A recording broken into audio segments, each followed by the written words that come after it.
계급장 떼고 붙으면 내가 내 주먹 한 방이나 버티겠나. 사내구실도 못하는 게 어디서 수컷 흉내야. 육군본부 중앙수사단장실. 두툼한 서류 뭉치가 허공을 가르고 날아가 철제 캐비닛에 쾅 하고 처박혔다. 살벌한 파열음에도 맞은편에 앉은 헌병 대위는 뻔뻔하게 다리를 꼬고 앉아 있었다. 707 특수임무단 시절 미친 아모랑이라 불리며 테러범들의 간담을 서늘하게 했던 강희수 중령. 그녀의 눈매가 서늘하게 가라앉았다. 중령님 말씀이 너무 거치십니다. 이건 엄연히 사단장님 지시사항입니다. 남녀 간의 치정 싸움이고 단순한 오해에서 빚어진 해프닝일 뿐이라고요. 화천 칠성부대 헌병대에서 파견 나온 대위는 입꼬리를 비릿하게 말아 올리며 대꾸했다. 강희수의 눈썹이 꿈틀했다. 오해, 해프닝. 이서연 중위가 유서를 품고 면회실 창틀에 목을 매려다 발견된 사건을 두고 하는 말치고는 지나치게 가벼웠다. 단순 오해라고. 이서연 중위가 미쳐서 자기 목을 졸랐다는 소리로 들리는군. 강희수가 자리에서 일어나 천천히 대위에게 다가갔다.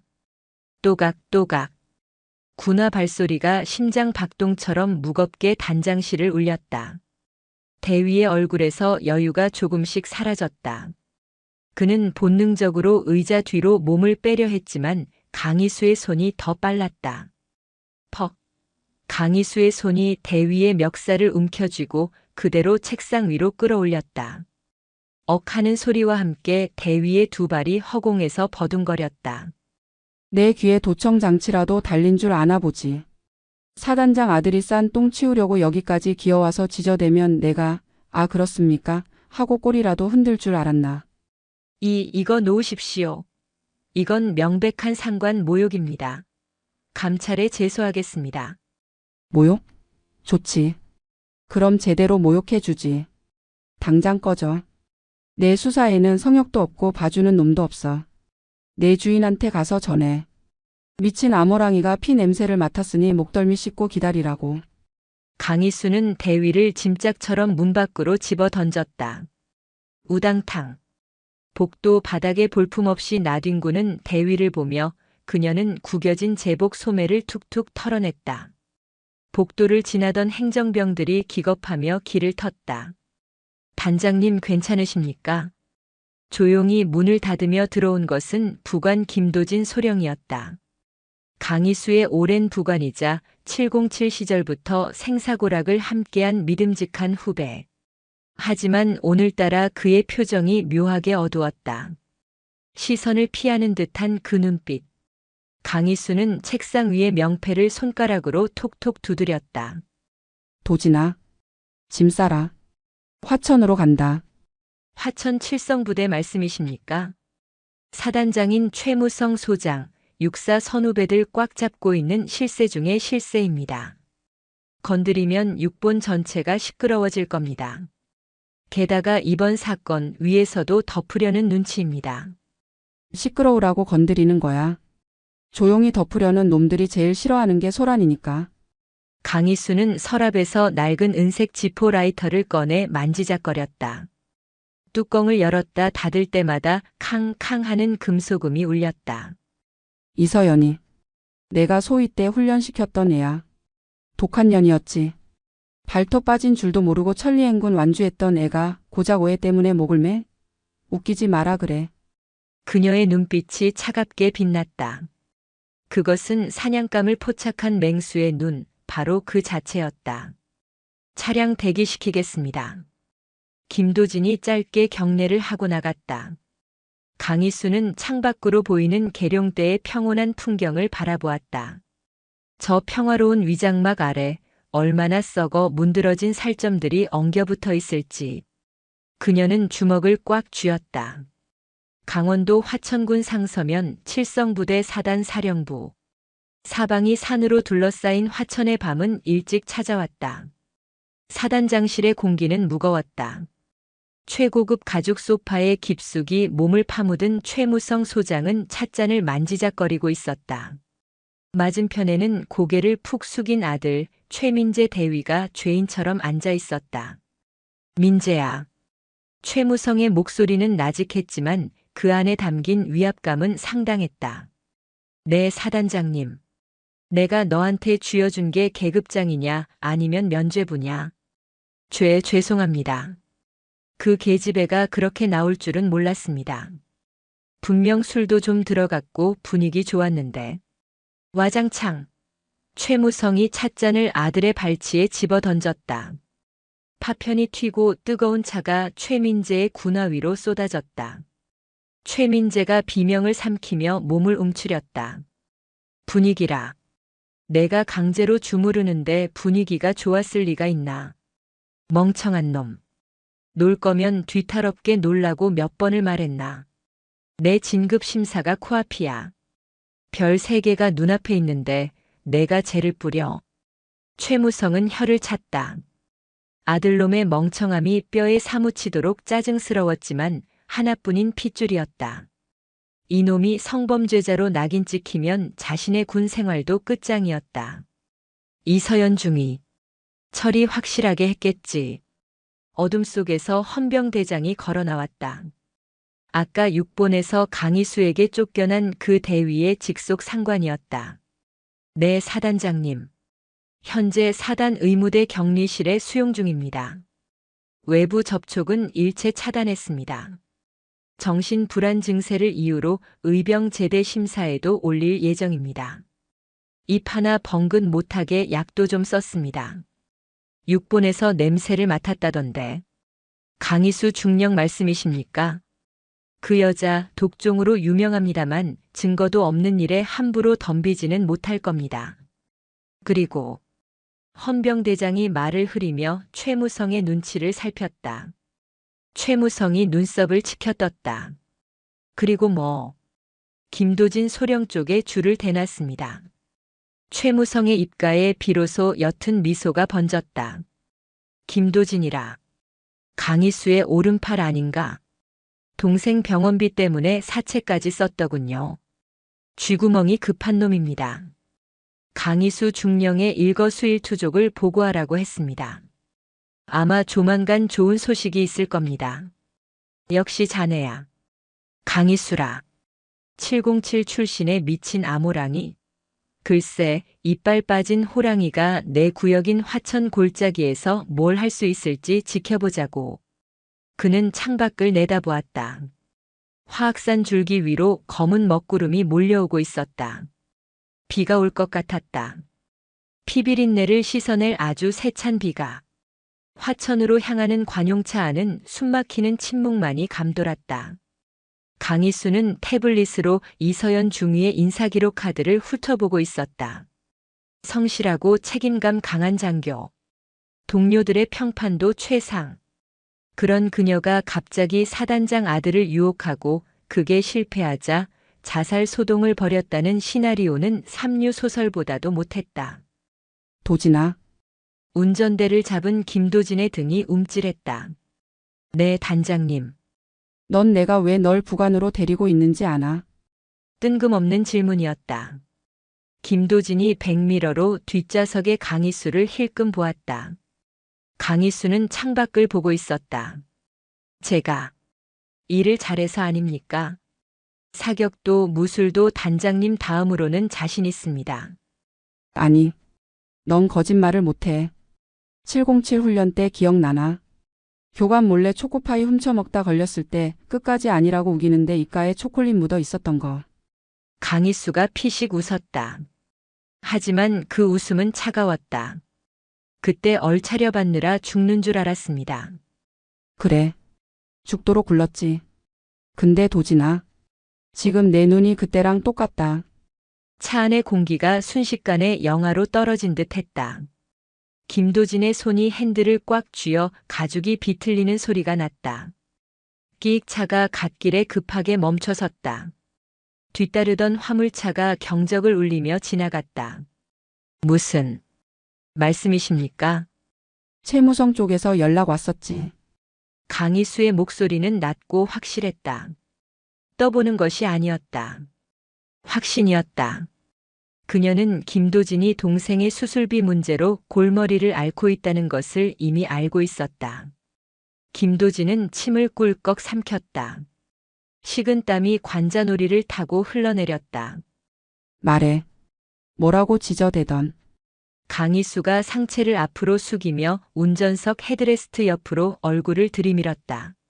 나를 팔라고 하던가? 아니면 증거를 없애라고 하던가? 단장님, 저는 선택해. 내 부관으로 남을 건지 아니면 저 더러운 늙은이의 일회용 사냥개가 될 건지. 지금 내 대답에 따라 이 차가 화천으로 갈지 아니면 내군 생활 종착역으로 갈지 결정될 거다. 김도진은 핸들에 이마를 기댔다. 정적 속에서 빗방울이 차창을 때리기 시작했다. 후두둑 후두둑. 거세지는 빗소리가 김도진의 거친 숨소리를 덮었다. 사단장 측 참모가 접근해 왔습니다. 단장님의 수사 계획과 동선을 알려주면 제 동생의 수술비 전액과 빚을 갚아주겠다고 했습니다. 김도진의 목소리는 떨리고 있었다. 강희수는 등받이에 다시 몸을 깊게 기댔다. 그래서 넘겼나? 아직 아무것도 넘기지 않았습니다. 하지만 흔들렸습니다. 죽을 죄를 지었습니다. 김도진이 고개를 숙였다. 강희수는 차창 밖으로 시선을 돌렸다. 빗줄기가 굵어지고 있었다. 가자. 네, 화천으로 간다고. 흔들리는 건 제가 아니야. 꺾이지만 않으면 돼. 그리고 내 동생 수술비는 이번 일 끝나면 내가 알아서 해줄 테니까 헛짓거리 할 생각 마. 내 통장에 꽂힌 돈이 썩어나니까. 김도진의 눈이 커졌다. 그는 떨리는 손으로 다시 핸들을 잡았다. 눈가가 붉어져 있었다. 감사합니다. 정말 감사합니다, 단장님. 목숨 걸고 모시겠습니다. 감사는 나중에 해. 지금은 엑셀이나 밟아. 늦으면 이서연이 진짜 죽을지도 몰라. 이 빗줄기 심상치가 않아. 부앙. 엔진 소리와 함께 차가 다시 빗속을 뚫고 질주했다. 강희수는 입술을 깨물었다. 내부의 적은 일단 눌러놨지만 안심할 수는 없었다. 최무성. 그 늙은 여우는 김도진 하나만 믿고 있지는 않을 터였다. 화천에 도착하는 순간부터 진짜 전쟁이 시작될 것이었다. 2시간 후 칠성부대 위병소 앞. 장대비가 쏟아지는 가운데 무장한 헌병들이 바리케이드로 길을 막아섰다. 정지. 용무를 말씀하십시오. 우비를 입은 헌병이 차창을 두드렸다. 김도진이 창문을 내리고 신분증을 내밀었다. 육군본부 중앙수사단장 강희수 중령님이다. 문 열어. 하지만 헌병은 꼼짝도 하지 않았다. 무전기로 어딘가에 보고를 하더니 난처한 표정으로 다시 돌아왔다. 죄송합니다. 현재 사단 내 보안 점검 중이라 외부 차량 출입이 전면 통제되었습니다. 사단장님 특별 지시입니다. 보안 점검?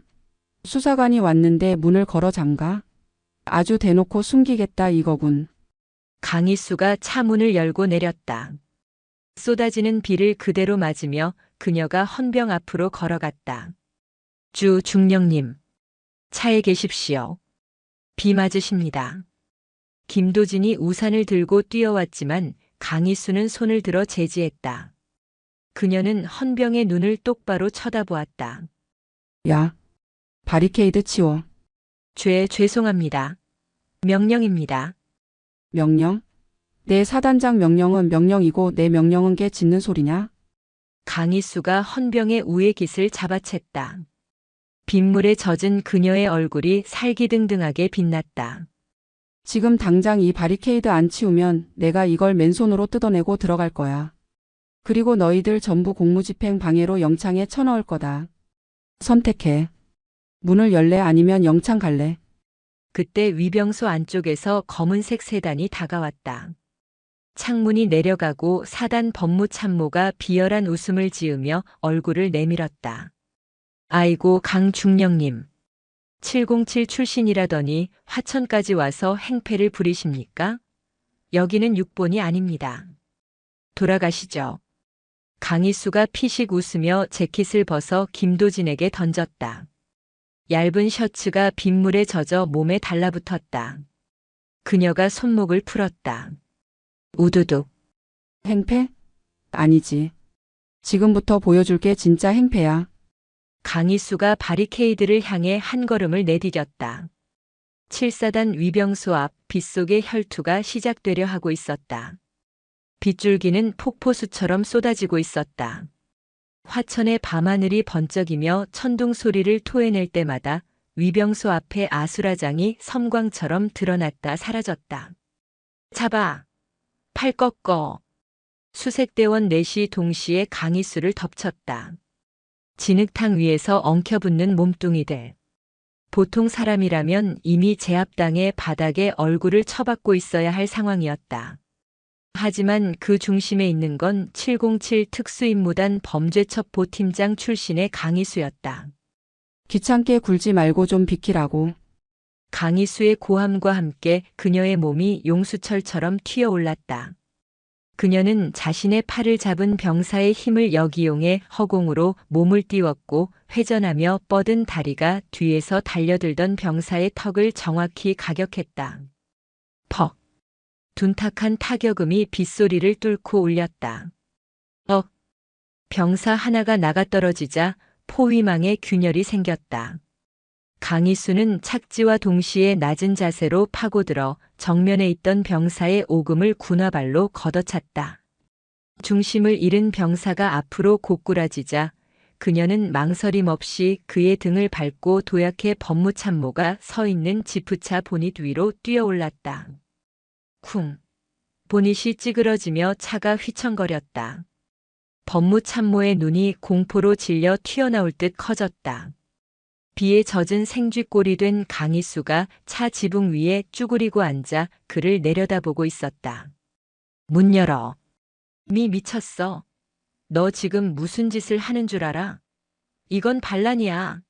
즉결처분 감이라고. 법무참모가 뒷걸음질 치며 비명을 질렀다. 강희수는 대답 대신 보닛에서 뛰어내려 위병소 차단기 제어 박스로 걸어갔다. 헌병 하나가 곤봉을 들고 막아서려 했지만 강희수의 살기 어린 눈빛 한 번에 얼어붙어 뒷걸음질 쳤다. 콰직! 강희수의 군화가 제어박스의 플라스틱 덮개를 박살냈다. 내부의 전선들이 드러나고 스파크가 튀었다. 그녀는 맨손으로 전선 뭉치를 잡아 뜯어버렸다. 끼익! 전원이 차단되면서 유압 장치가 풀린 차단기가 힘없이 허공으로 올라갔다. 길이 열렸다. 도진아. 차대. 멍하니 그 광경을 지켜보던 김도진이 정신을 차리고 엑셀을 밟았다. 관용차가 흙탕물을 튀기며 강희수 옆에 멈춰섰다. 강희수는 뒷좌석에 올라타며 숨을 몰아쉬었다. 젖은 머리카락에서 물이 뚝뚝 떨어져 가죽 시트를 적셨다. 의무대로 밟아. 이서연이 거기 있어. 단장님, 정말 괜찮으시겠습니까? 일이 너무 커졌습니다. 김도진의 목소리는 떨리고 있었다.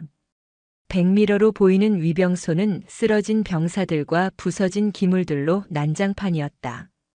이건 단순한 수사가 아니었다. 전쟁 선포였다.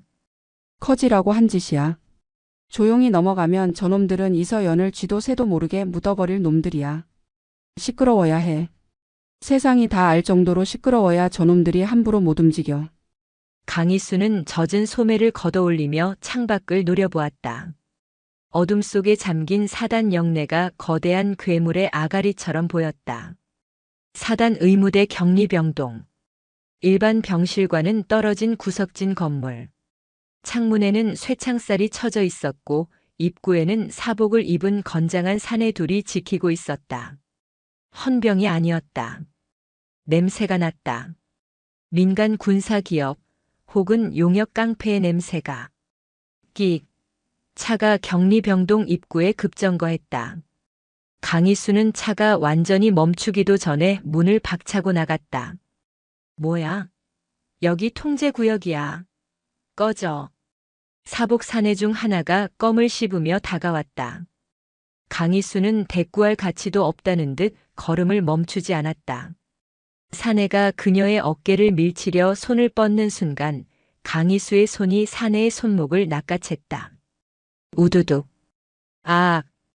뼈가 어긋나는 소리와 함께 사내가 비명을 지르며 무릎을 꿇었다.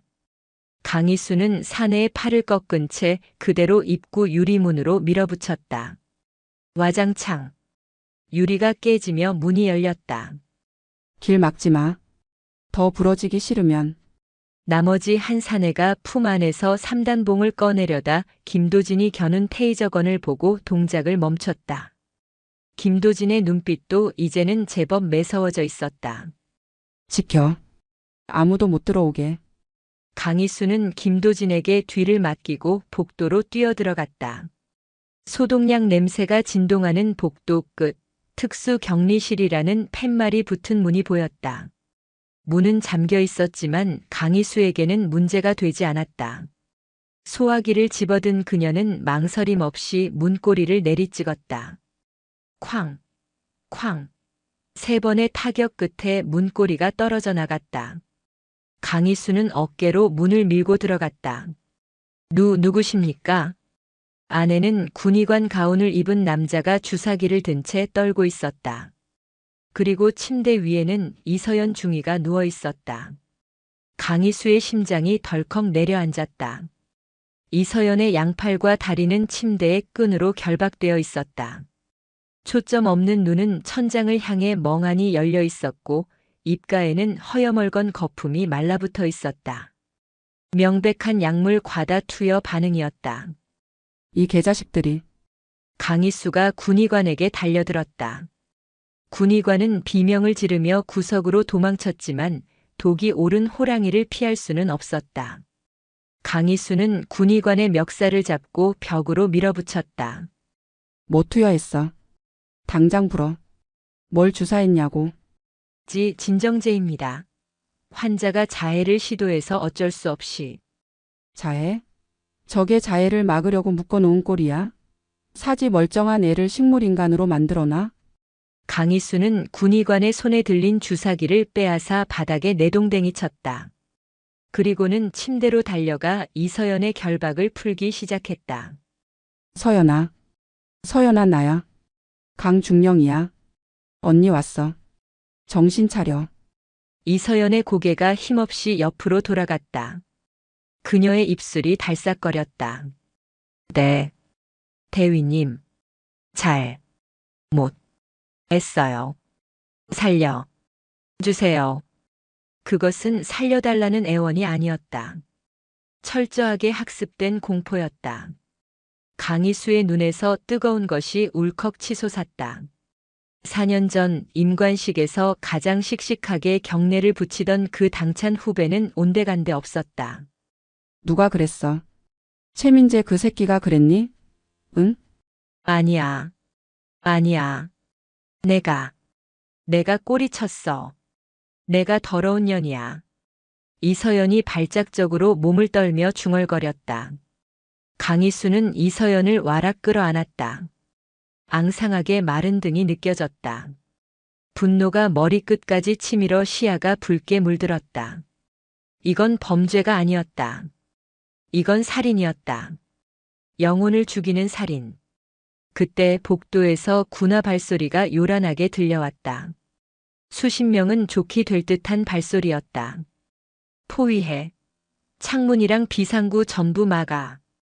강희수는 이서연을 침대에 눕히고 이불을 덮어주었다. 그리고 천천히 몸을 일으켰다. 그녀의 눈빛에서 슬픔이 사라지고 지독한 살기가 들어찼다. 도진아. 문 잠가. 단장님 이미 늦었습니다. 헌병대가 건물을 에워쌌습니다. 무전기를 든 김도진이 병실로 뛰어들어왔다. 그의 얼굴은 사색이 되어 있었다. 곧이어 병실 문 밖으로 무장한 헌병들이 들이닥쳤다. 총구는 없었지만 그들의 손에는 진압봉과 방패가 들려 있었다. 그리고 그들 뒤로 느긋한 걸음걸이의 남자가 나타났다. 계급장은 별 2개. 소장. 7사단장 최무성이었다. 이게 무슨 추태인가 강중령. 남의 부대에 허락도 없이 쳐들어와서 기물을 파손하고 의료진을 폭행하고 환자를 납치하려 하다니. 최무성은 혀를 차며 병실을 둘러보았다. 그의 시선이 침대 위에 이서연에게 머물렀다가 곧 흥미 없다는 듯 강희수에게로 옮겨갔다. 추태? 당신 아들놈이 저지른 짓에 비하면 이건 애교 수준이지. 당신이 군인이야? 별 달고 부하들 등쳐먹는 게 부끄럽지도 않아? 강희수가 으르렁거렸다. 하지만 최무성은 여유만만했다. 그는 품에서 종이 한 장을 꺼내 흔들었다. 강희수 중령. 자네를 상관 모욕, 특수 공무집행 방해, 그리고 군사시설 침입 및 기물 파손 혐의로 긴급 체포한다. 내 아들, 증거 있나? 하지만 자네가 저지른 난동은 여기 있는 수십 명의 눈과 CCTV가 증거야. 함정이었다. 처음부터 강희수가 흥분해서 날뛰도록 유도한 것이었다. 위병소에서 시간을 끈 것도 법무참모가 도발한 것도 전부 이 순간을 위한 빌드업이었다. 강희수를 수사관이 아닌 범죄자로 만들어 수사권 자체를 박탈하려는 속셈이었다. 증거? 좋아. 증거 타령하니까 보여주지. 강희수는 주머니에서 스마트폰을 꺼내려 했다. 녹음 기능을 켜두었었다. 하지만 그 순간 옆에 있던 김도진이 강희수의 팔을 잡았다. 단장님, 죄송합니다. 철컥. 차가운 금속의 감촉이 강희수의 손목에 닿았다. 수갑이었다. 강희수는 믿을 수 없다는 눈으로 김도진을 바라보았다. 김도진은 고개를 숙인 채 강희수의 손목에 수갑을 채우고 있었다. 김도진, 너 지금 동생 수술비가 급했습니다. 그리고 이길 수 없는 싸움입니다. 포기하십시오. 최무성이 박수를 쳤다. 훌륭해. 역시 김소령은 현명하군. 약속대로 자네 동생은 내일 당장 서울 최고의 병원에서 수술받게 될 거야. 빚도 전부 청산해주지. 강희수의 머릿속이 하얗게 비어버렸다. 배신. 아무리 흔들렸다고 해도 설마 했던 일이 눈앞에서 벌어졌다. 김도진이 자신의 손목에 수갑을 채웠다. 강희수는 저항할 힘조차 잃은 듯 멍하니 서 있었다. 끌고 가. 영창에 쳐넣어. 그리고 이서연 중위는 상태가 악화되었으니 더 깊숙한 곳으로 옮긴다. 아무도 접근 못하게 해. 헌병들이 달려들어 강희수의 양팔을 붙잡았다. 강희수는 반항하지 않았다. 아니, 반항하지 못했다. 그녀의 시선은 계속해서 김도진에게 고정되어 있었다. 김도진은 끝내 고개를 들지 못했다. 도진아, 끌려나가던 강희수가 나직하게 불렀다. 기억해라. 내가 널 죽이러 올 때는 경고 없이 올 거다. 김도진의 어깨가 눈에 띄게 움찔했다. 강희수는 헌병들에게 질질 끌려 병실을 나갔다. 빗소리가 다시 거칠게 들려왔다. 모든 것이 끝난 것 같았다. 최무성은 만족스러운 미소를 지으며 이서연의 침대로 다가갔다. 쯧쯧. 운이 없었어, 아가씨. 그냥 조용히 있었으면 돈 좀 쥐어주고 보냈을 텐데. 감히 내 앞길을 막으려 들어? 최무성이 이서연의 뺨을 톡톡 쳤다. 이서연은 공포에 질려 눈물만 흘렸다. 사단 헌병대 지하 유치장. 축축하고 곰팡이 냄새가 나는 독방. 강희수는 차가운 시멘트 바닥에 앉아 있었다. 수갑은 풀렸지만 철창은 굳게 닫혀 있었다. 밖에는 무장한 헌병 둘이 교대로 감시를 서고 있었다. 스마트폰도 지갑도 신분증도 모두 압수당했다. 그녀가 가진 것은 젖은 군복 한 벌과 가슴 속에서 타오르는 분노뿐이었다. 아, 강희수는 무릎에 얼굴을 묻고 헛웃음을 터뜨렸다. 완벽하게 당했다. 흥분에 눈이 멀어 앞뒤 안 가리고 뛰어든 대가가 참혹했다. 이서연은 더 위험해졌고 자신은 갇혔으며 믿었던 부관은 배신했다. 식사입니다. 철창 아래 배 식구로 식판이 밀려 들어왔다. 퉁퉁 부른 짜장면이었다. 강희수는 식판을 발로 밀어버렸다. 최무성한테 가서 전해. 이딴 걸로 내 입 못 막는다고. 조용히 하십시오. 시끄럽게 굴면 독방 조명 끄라는 지시가 있었습니다. 헌병은 사무적으로 대꾸하고 돌아섰다. 강희수는 벽에 등을 기대고 앉았다. 머리를 식혀야 했다. 707 시절 적진 한가운데 고립되었을 때를 떠올렸다. 그때도 살아서 돌아왔다. 방법은 있다. 반드시 있다. 그녀는 눈을 감고 방금 전 상황을 복기했다. 김도진의 배신, 수갑을 채우던 그의 떨리는 손, 그리고 마지막에 그가 자신의 손바닥에 꾹 눌러주었던 무언가. 강희수는 주먹을 쥐고 있던 오른손을 폈다. 손바닥 안에 작은 쪽지가 꼬깃꼬깃 접혀 있었다. 수갑을 채우는 척하며 김도진이 몰래 쥐어준 것이었다. 심장이 다시 뛰기 시작했다. 배신이 아니었나? 아니면 이중첩자? 강희수는 감시병의 눈을 피해 조심스럽게 쪽지를 폈다. 어두운 조명 아래 휘갈겨 쓴 글씨가 보였다. 오늘 밤 2시.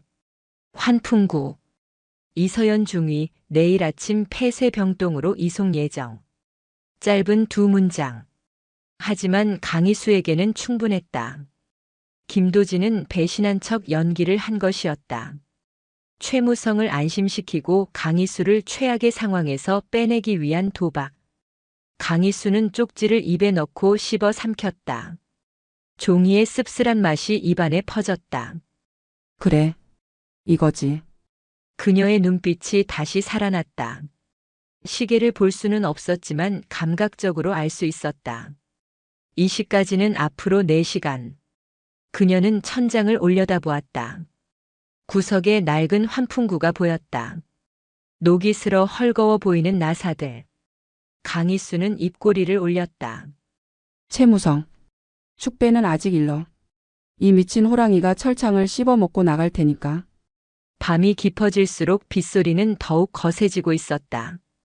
화천의 산골짜기, 아무도 모르는 지하 감옥에서 반격의 서막이 오르고 있었다. 강희수는 조용히 몸을 풀기 시작했다. 같은 시각 사단장 관사. 최무성은 최고급 양주를 잔에 따르며 콧노래를 흥얼거렸다. 소파에는 김도진이 굳은 표정으로 앉아 있었다. 김소령 한 잔밖에. 오늘 아주 큰 공을 세웠어. 감사합니다. 하지만 강중령님은 어떻게 처리하실 생각입니까? 김도진이 조심스럽게 물었다. 최무성은 잔을 비우고 잔인하게 웃었다. 어떻게 하긴. 군법회의에 넘겨서 옷 벗겨야지. 실형 살게 만들어서 다시는 사회에 발 못 붙이게 할 거야. 자네도 증인으로 서야 하니 마음 단단히 먹어. 네. 알겠습니다. 걱정 마. 자네는 내 라인이야 이제. 이번 일만 잘 마무리되면 내년에 중령 진급은 따놓은 당상이야. 최무성은 김도진의 어깨를 두드렸다. 김도진은 억지로 미소를 지어 보였다. 하지만 그의 주먹은 무릎 위에서 하얗게 질릴 정도로 꽉 쥐어 있었다. 조금만 참으십시오, 단장님. 반드시 기회를 만들겠습니다. 김도진은 마음속으로 되뇌었다. 호랑이 굴에 들어온 이상 호랑이 새끼를 잡지 못하면 죽는 건 자신들이었다. 밖에서는 천둥이 쳤다. 번쩍이는 섬광이 관사의 창문을 하얗게 비췄다. 마치 앞으로 벌어질 피해 복수를 예고하듯이. 새벽 1시 55분. 사단 헌병대 지하 유치장은 죽은 듯 고요했다. 간간이 들려오는 것은 건물 밖에서 으르렁거리는 천둥 소리와 복도 끝 당직 사관이 넘기는 책장 소리뿐이었다. 강희수는 철창 너머 감시병을 주시했다. 병사는 꾸벅꾸벅 졸고 있었다. 폭우가 쏟아지는 밤 습도와 피로가 겹쳐 정신을 놓기 딱 좋은 시간이었다. 강희수는 입안에 숨겨두었던 얇은 쇠조각을 꺼냈다. 식판을 발로 찰 때 몰래 젓가락 끝을 부러뜨려 숨겨둔 것이었다. 시작해볼까? 그녀는 소리 없이 침상 위로 올라갔다. 천장 구석에 위치한 환풍구. 녹슨 나사 4개가 그녀와 자유 사이를 가로막고 있었다. 강희수는 쇠조각을 나사홈에 끼웠다. 끼익. 미세한 금소금이 들리자 그녀는 멈췄다. 천둥이 치기를 기다렸다. 콰르릉. 천둥 소리와 동시에 강희수의 손이 번개처럼 움직였다. 나사 하나가 풀렸다. 같은 방식으로 2개, 3개. 마지막 나사가 풀리는 순간 그녀는 떨어지는 환풍구 덮개를 한 손으로 받아냈다. 먼지가 훅 끼쳐왔지만 기침조차 참았다. 그녀는 고양이처럼 유연하게 환풍구 안으로 몸을 밀어넣었다. 좁고 어두운 통로. 쥐새끼나 다닐 법한 곳이었지만 707 시절 하수구에서 사흘을 버틴 그녀에게는 4차선 도로처럼 느껴졌다. 기다려라, 최무성. 내 놈 목덜미를 물어뜯으러 가는 중이니까. 강희수는 포복으로 전진했다. 팔꿈치와 무릎이 거친 함석판에 긁혀 쓰라렸지만 속도는 줄지 않았다. 김도진이 말한 접선 장소는 본관 건물 뒤편, 폐기된 보일러실 환기구였다. 10분쯤 기었을까. 저 멀리 희미한 빛이 보였다. 출구였다. 강희수는 조심스럽게 격자무늬 덮개를 발로 밀었다. 툭. 덮개가 열리고 눅눅한 밤 공기가 밀려 들어왔다. 그녀는 바닥을 확인하고 소리 없이 착지했다. 단장님. 어둠 속에서 누군가 다가왔다. 김도진이었다. 그는 검은색 비옷을 입고 커다란 더플백을 메고 있었다. 늦었으면 죽여버리려고 했는데 시간은 칼같이 지키네. 강희수가 피식 웃으며 먼지를 털어냈다. 김도진은 죄책감 가득한 얼굴로 고개를 숙였다. 면목 없습니다. 그렇게라도 하지 않으면 단장님을 빼낼 방법이 없었습니다. 알아. 내 연기 제법 늘었더군. 수갑 찰 때 손 덜덜 떠는 것만 빼면 완벽했어. 강희수는 김도진이 건넨 더플백을 열었다. 안에는 검은색 전술복과 전투화, 그리고 3단봉 2개와 테이저건, 바디캠이 들어있었다. 그녀는 젖은 군복을 벗어 던지고 빠르게 전술복으로 갈아입었다. 몸에 딱 맞는 옷을 입자 비로소 전투 태세가 갖춰진 느낌이었다. 상황이 안 좋습니다. 이서연 중위 이송 시간이 당겨졌습니다. 내일 아침이 아니라 지금 당장 옮길 모양입니다. 30분 뒤에 구급차가 출발합니다. 김도진의 말에 강희수의 눈매가 매섭게 변했다. 어디로? 민간 정신병원입니다. 거기 들어가면 영원히 못 나옵니다. 약물로 폐인을 만들 작정입니다. 급하긴 급한가 보네, 최무성. 증거 인멸하려고 발악을 하는군. 강희수는 3단봉을 허리춤에 차고 장갑을 꼈다. 쫙. 가죽 장갑이 손에 감기는 소리가 빗소리를 뚫고 들렸다. 도진아. 너 운전 실력 녹슬지 않았지? 707 수송팀장 출신입니다. 좋아. 구급차 우리가 접수한다. 의무대로 이동. 두 그림자가 빗속으로 사라졌다. 칠성부대의 어두운 밤 사냥꾼과 사냥감의 위치가 바뀌는 순간이었다. 4단 의무대 후문. 앰뷸런스 한 대가 시동을 건 채 대기하고 있었다. 주위에는 사복을 입은 건장한 사내 넷과 군의관 한 명이 초조하게 서성이고 있었다. 빨리 실어. 사단장님 지시다. 해 뜨기 전에 처리해야 해. 헌병대장의 고함에 사내들이 들것을 들고 나왔다. 들것 위에는 축 늘어진 이서연이 묶여 있었다. 빗물이 그녀의 창백한 얼굴 위로 떨어졌다. 숲속 덤불 뒤에서 이 광경을 지켜보던 강희수가 낮게 의졸였다. 인원 5. 무장은 곤봉이랑 전기 충격기. 헌병대장은 권총 차고 있어. 내가 사복 넷을 맡는다. 넌 헌병대장과 운전병을 처리해. 총소리 나면 안 돼. 알겠습니다. 신호 주시죠. 강희수는 바닥에 굴러다니는 돌멩이 하나를 집어들었다. 그녀의 시선이 의무대 건물 외벽에 붙은 보안등을 향했다. 체행. 날카로운 파열음과 함께 보안등이 깨지며 주위가 순식간에 암흑천지로 변했다. 뭐야?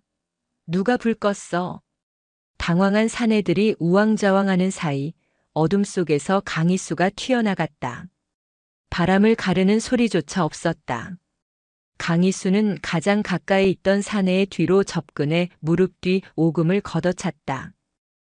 소리를 낼 틈도 없이 쓰러진 사내의 명치에 강희수의 주먹이 꽂혔다. 하나. 누구냐? 다른 사내가 곤봉을 휘둘렀다. 강희수는 고개를 숙여 피함과 동시에 품에서 3단봉을 꺼내 쫙 폈다. 강철과 강철이 부딪히며 불꽃이 튀었다. 강희수는 곤봉을 쳐내고 회전하며 사내의 관자놀이를 3단봉 끝으로 가격했다. 퍽! 사내가 나무 토막처럼 쓰러졌다. 둘. 순식간에 동료 둘이 당하자 남은 둘은 겁에 질려 뒷걸음질 쳤다. 이 미친년이. 그들이 전기 충격기를 지직거리며 달려들었다. 강희수는 침착했다. 그녀는 빗물이 고인 웅덩이를 박차고 공중으로 도약했다. 707 시절 대테러 훈련으로 다져진 고공 발차기가 장렬했다. 양발이 동시에 두 사내의 가슴팍을 강타했다. 콰당. 사내들은 앰뷸런스 뒷문에 처박히며 기절했다. 넷.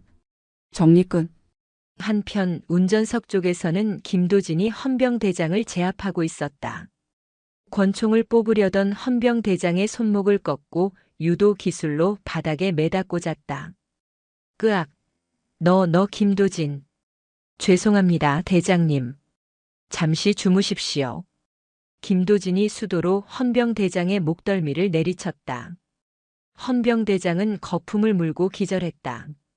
강희수는 앰뷸런스 뒷문을 열고 이서연의 상태를 확인했다. 다행히 숨은 붙어 있었다. 서연아, 괜찮아.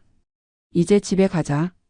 강희수는 이서연의 결박을 풀고 김도진에게 신호를 보냈다. 도진아, 서연이 데리고 안전가옥으로 튀어. 춘천에 내가 아는 안전한 곳이 있어. 좌표 찍어줄 테니까 거기로 가서 숨어 있어. 단장님은요? 같이 안 가십니까? 김도진이 놀란 눈으로 물었다. 강희수는 사단 본청 쪽을 바라보았다. 가장 높은 곳, 사단장실의 불은 아직 꺼지지 않고 있었다. 나는 아직 할 일이 남았어. 설마 사단장실로 가실 생각이십니까? 거긴 지금 경계가 삼엄할 겁니다. 자살 행위입니다. 이대로 도망치면 우린 평생 쫓기는 신세야. 그리고 이서연의 명예는 영원히 꽃뱀으로 남는 거야. 끝을 봐야지. 강희수는 바닥에 떨어진 헌병대장의 무전기를 집어들었다. 그리고 나한테 빚진 게 있잖아. 채무성 그 늙은이가. 이자까지 쳐서 받아내야지. 하지만 가. 서연이 잘못되면 너 나한테 죽어. 이건 명령이다. 강희수의 단호한 목소리에 김도진은 입술을 깨물었다. 알겠습니다. 서연 중위는 목숨 걸고 지키겠습니다. 무사히 돌아오십시오, 단장님. 김도진이 이서연을 태운 앰뷸런스를 몰고 어둠 속으로 사라졌다. 홀로 남은 강희수는 빗물을 닦아내며 사단 본청을 올려다보았다. 번쩍. 번개가 치며 건물의 실루엣이 드러났다. 5층. 사단장실. 강희수는 전술조끼에 끈을 조였다. 자, 지금부터 시작이다. 사단 본청 로비는 이미 비상경계 태세였다. 강희수의 탈출 소식이 전해진 모양이었다. 중무장한 수색대원들이 입구를 겹겹이 에워싸고 있었다. 정면 돌파는 불가능했다. 하지만 강희수는 정문으로 들어갈 생각이 없었다. 그녀는 건물 측면 배수관이 있는 쪽으로 이동했다.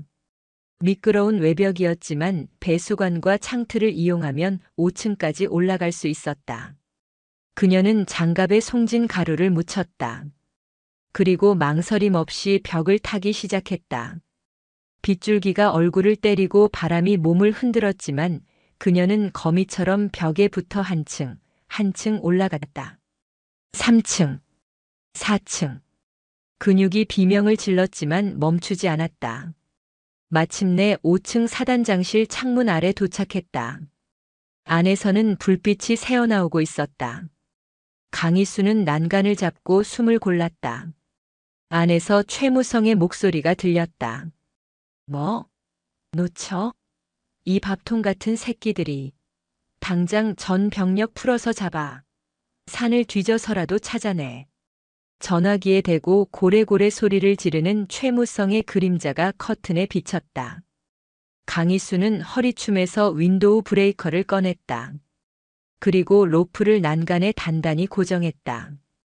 똑똑. 룸서비스 왔습니다. 그녀는 난간을 박차고 허공으로 몸을 날렸다. 와장창.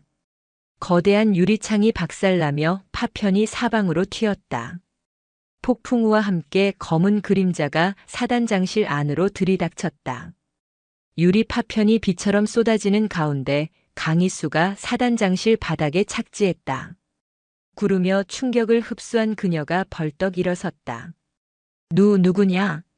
수화기를 들고 있던 최무성이 소스라치게 놀라 뒤로 넘어질 뻔했다. 그의 눈앞에 서 있는 것은 사람이 아니었다.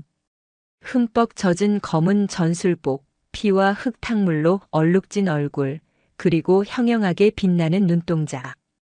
그것은 지옥에서 기어올라온 악귀였다. 놀랐나? 계급장 떼고 붙자고 했잖아. 그래서 왔어. 강희수가 뚜벅뚜벅 걸어갔다. 유리 조각이 군화 발밑에서 으적으적 부서지는 소리가 났다. 경비병. 어디 있어? 당장 들어와. 최무성이 책상 위에 비상벨을 미친 듯이 눌렀다. 하지만 반응이 없었다. 강희수가 들어오기 전 외벽 배전반의 통신 케이블을 끊어버린 덕분이었다. 소용없어. 지금 이 방은 세상이랑 단절됐거든. 너랑 나 단둘뿐이야. 최무성은 허겁지겁 서랍을 열어 권총을 꺼내려 했다. 하지만 강희수가 더 빨랐다. 그녀가 집어 던진 3단봉이 최무성의 손등을 정확히 가격했다. 악! 권총이 바닥으로 떨어졌다. 강희수는 책상을 뛰어넘어 최무성의 멱살을 잡았다. 억센 힘에 최무성이 붕 떠올랐다. 우리 서연이한테 약 먹이라고 시킨 게 너냐? 이건 하극상이야. 군법 회의감이라고. 날 죽이면 너도 무사하지 못해. 최무성이 발버둥 치며 소리쳤다. 군법? 웃기지 마. 내가 군법을 논할 자격이 있어? 넌 그냥 제복 입은 양아치야. 강희수는 최무성을 들어올려 벽에 걸린 대형 작전 지도로 집어 던졌다. 쿵. 액자가 박살나며 최무성이 바닥으로 굴러떨어졌다. 일어나. 아직 시작도 안 했어. 강희수는 바닥에 떨어진 사단장 지휘봉을 집어들었다. 화려한 자개로 장식된 지휘봉. 권위의 상징이었다. 이걸로 애들 조인트 까고 다녔다며?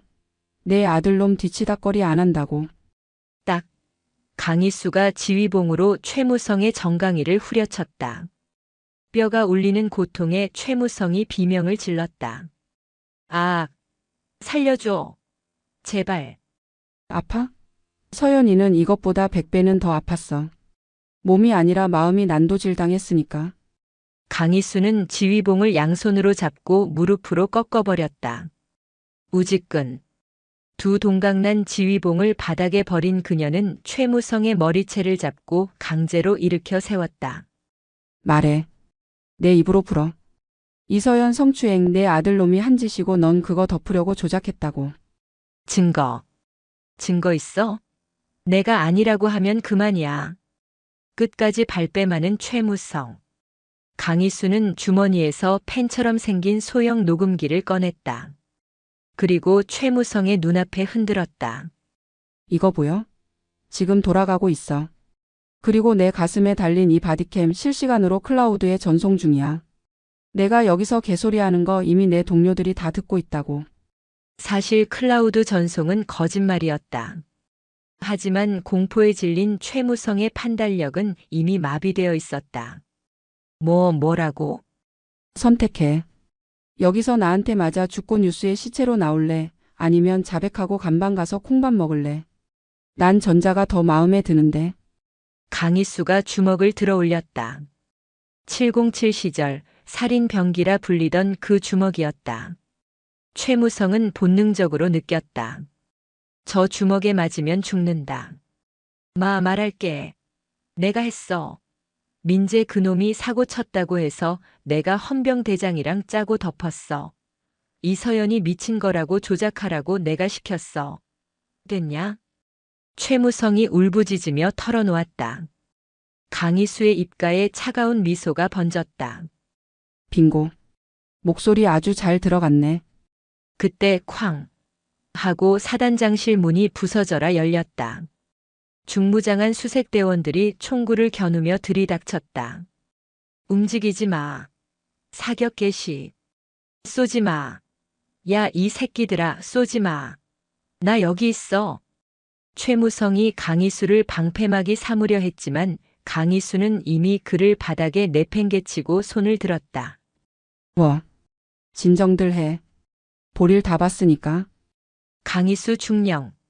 당장 무장 해제하고 투항해라. 수색대장의 고함에 강희수는 싱긋 웃으며 바디캠을 가리켰다. 이거 보이나? 방금 너희 사단장님이 아주 감동적인 자백을 하셨거든. 이거 지우고 싶으면 나를 쏘든가. 대신 이게 세상에 공개되면 너희들도 전부 공범 되는 거야. 잘 생각해. 수색대원들이 멈칫했다. 최무성이 바닥을 기어가며 소리쳤다. 저거 뺏으라고. 쏴버려. 하지만 수색대장은 방아쇠를 당기지 못했다. 이미 상황이 묘하게 돌아가고 있었다. 강희수의 당당한 태도 그리고 공포에 질려 추태를 부리는 사단장의 모습.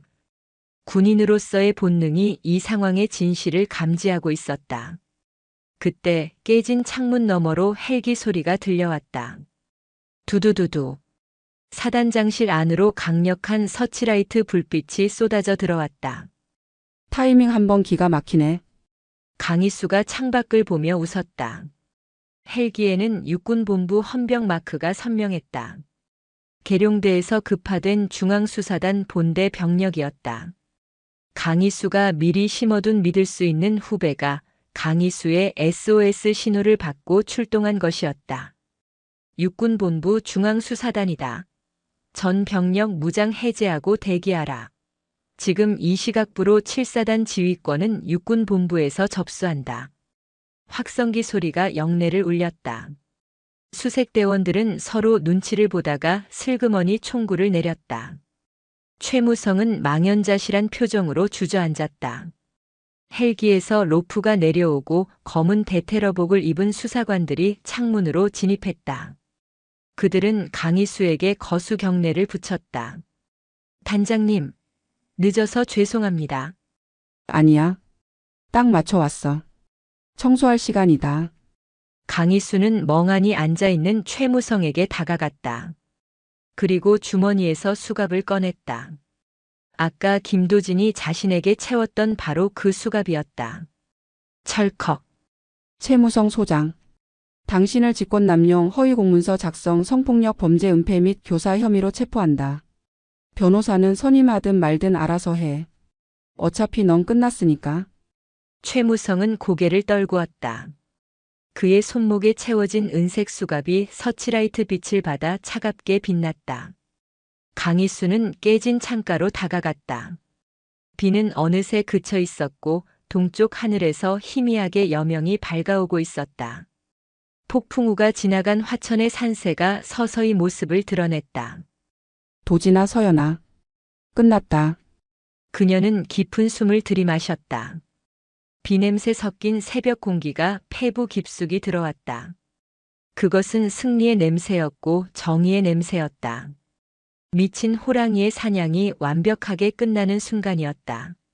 화천의 새벽 안개가 자욱하게 깔린 7사단 사령부 연병장. 밤새 내린 비는 그쳤지만 바닥은 여전히 진흙탕이었다. 그 진흙탕 위로 포승줄에 묶인 최무성 소장이 끌려 나오고 있었다. 그의 어깨에 달려있던 찬란한 별 2개는 진흙이 묻어 볼품없이 더럽혀져 있었다. 하지만 그의 눈빛은 여전히 죽지 않았다. 이거나, 내가 누군지 알아? 육사 동기회장이 누구인지 아냐고. 감히 나한테 수갑을 채워? 너희들 전부 옷 벗길 거야. 최무성은 호송차에 타기를 거부하며 발버둥 쳤다. 육군본부 수사관들이 난처한 듯 땀을 흘렸다. 그때 멀리서 캔커피 하나가 날아와 최무성의 이마에 정확히 명중했다. 퍽! 최무성이 비명을 지르며 고개를 들었다. 본청 현관 계단에 강희수가 걸터 앉아 있었다.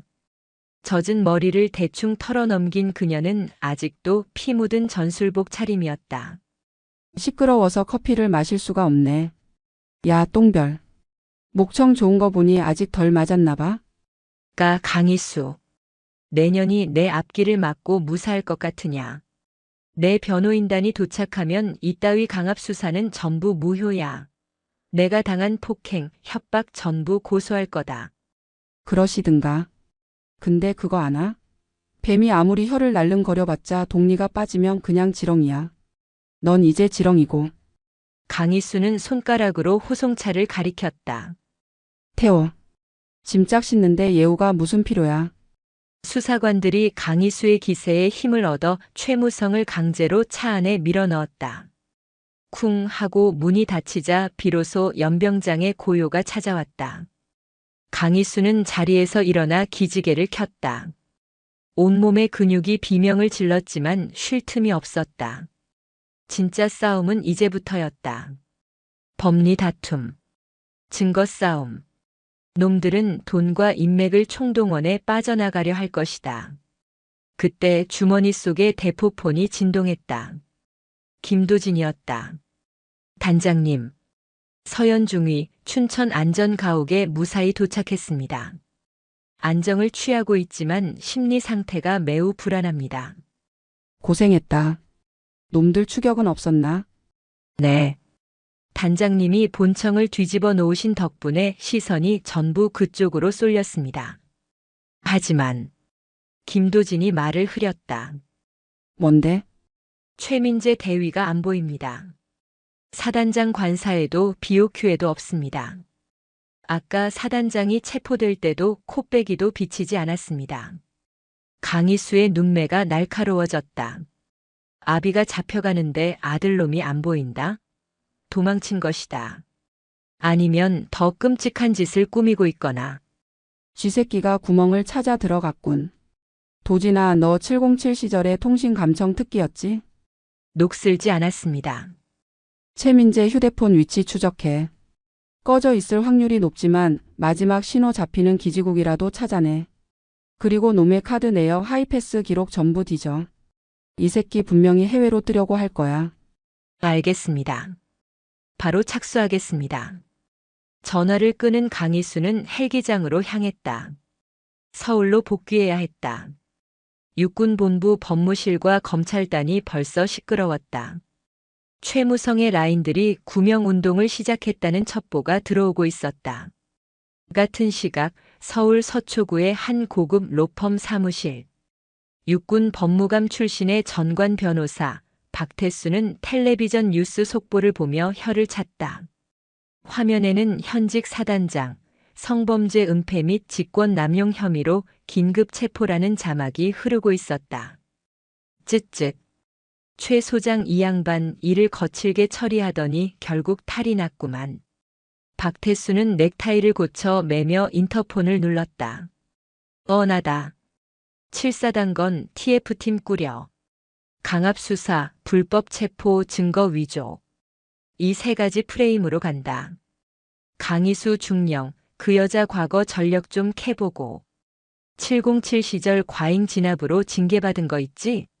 그거 부풀려서 언론에 흘려. 미친 개가 무고한 장군을 물었다. 뭐 이런 식으로. 그는 서류 가방을 챙겨 들었다. 수임료로 이미 강남 아파트 한 채 값이 입금된 상태였다.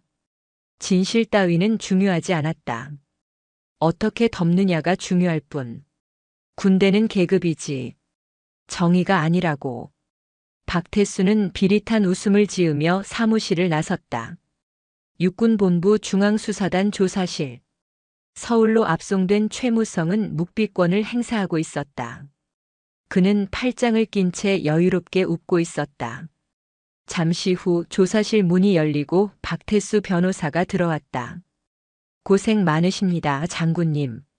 받기 좀 소란스럽죠? 금방 정리해 드리겠습니다. 오, 박 변호사. 이제야 숨통이 좀 트이는군. 저 무식한 수사관 나부랭이들이 내 몸에 손을 댔어. 이거 진단서 끊어놨지? 물론입니다. 전치사주. 갈비뼈에 실금이라도 갔으면 좋았을 텐데 타박상 정도라 좀 아쉽네요. 그래도 강희수 중령을 폭행치상으로 역고소하기엔 충분합니다. 그때 매직미러 너머에서 이 광경을 지켜보던 강희수가 문을 박차고 들어왔다. 여기가 동창회장인 줄 아나? 아주 화기애애하네. 강희수는 의자를 끌어다가 박태수의 코앞에 놓고 앉았다. 강희수 중령님 되시죠? 초면에 실례지만 피의자 접견 중에는 자리를 비켜주시는 게. 피의자? 아니지. 현행범이지. 그리고 당신 박태수 변호사.